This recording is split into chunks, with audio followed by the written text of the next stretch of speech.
Hello friend, स्वागत जनाऊँ मोर एक छोट ब्लॉग को। आज मैं बनाऊँगी चिंगुड़ी शुखुआ। चिंगुड़ी शुखुआ कहार कहार पसंद कमेंट माध्यम जनइबे। प्रथम मैं चिंगुड़ी शुखुआ को भाजी तेल में भाजी नेली। अल्प लाल होगापर मसला देदेली।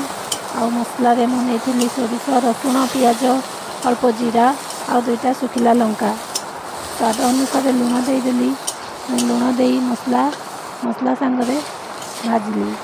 5 मिनिट भाजिला परे टमाटो देदेली। पुणी किसी समय टमाटो को सिझापी छाड़देली। देखो टमाटो आमर एबे टमाटो देदेली। देखो टमाटो आमर अल्प सिझी आसला।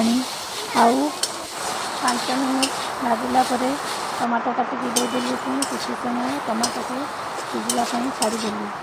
देखो टमाटो आमर अल्प सिझी आसला। अल्प शुखला भजा बाहर कर मत खाली तेल फ्राए होते भल लगे। मुझे मोर अल्प किसी बाहर कर देखो टमाटो आमर पूरा हो गला।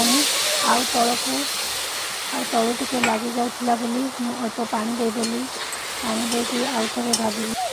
अल्प लगी जाऊला अल्प पानी देदेली। पुणी पानी देकी आउ थे भाजिली। शुखुआ आमर पूरा हो आसला। देखो केमती हो शुखुआ भजा आ कमेंट जनइबे। आ मोर झी आज शुखुआ होली घर खाइला ना चाचा सांगे। देखो केमती भात खाऊँ। आज ये पुणी देखा एक नुआ ब्लॉग रे।